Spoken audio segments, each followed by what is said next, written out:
কারণ আমি তুলনামূলক ধর্মতত্ত্বের একজন বিশেষজ্ঞ। আমি খ্রিস্টান ধর্ম, হিন্দু ধর্ম, বৌদ্ধ ধর্ম, ইসলাম, শিখ ধর্ম, পার্সি ধর্ম এবং আরও অনেক ধর্ম নিয়ে পড়াশোনা করেছি।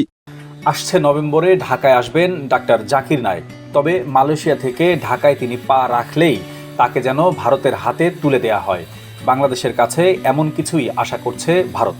বিষয়টি ভারতীয় গণমাধ্যমকে জানিয়েছে দেশটির পররাষ্ট্র মন্ত্রণালয়। গত 30 অক্টোবর এক সংবাদ সম্মেলনে পররাষ্ট্র মন্ত্রণালয়ের মুখপাত্র রণধীর জয়সওয়াল বলেন, জাকির নায়েক একজন পলাতক আসামি, তিনি ভারতের ওয়ান্টেড।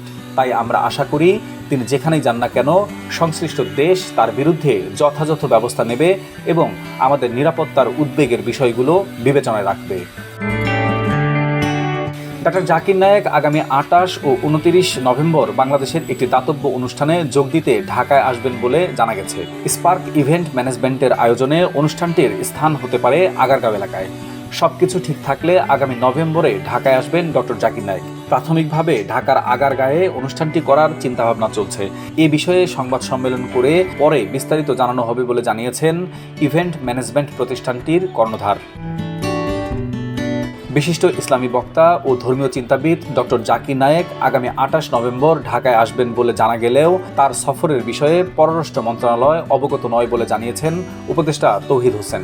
গত মঙ্গলবার পররাষ্ট্র মন্ত্রণালয়ের সাম্প্রতিক বিষয়ে গণমাধ্যম কর্মীদের সঙ্গে আলাপকালে জাকির নায়েক রাষ্ট্রীয় আমন্ত্রণে বাংলাদেশে আসছেন এবং বিভিন্ন জেলায় ঘুরে তার কার্যক্রম পালন করবেন।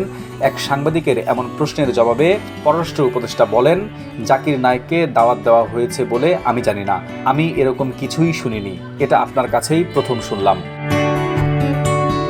2016 সালের আগ পর্যন্ত জাকির নায়েক ভারতেই অবস্থান করছিলেন।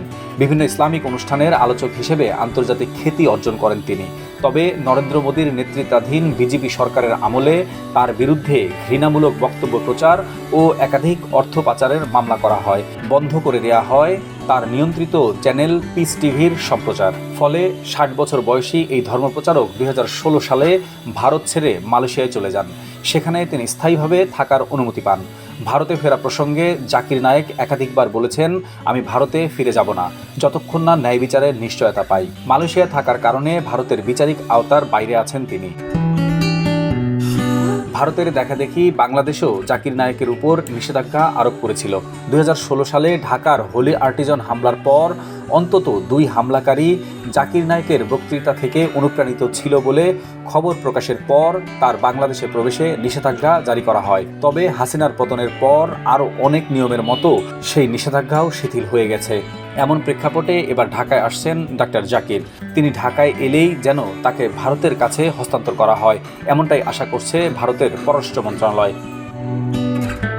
মোহাম্মদ রাফিউজ্জামান, নন্দন নিউজ।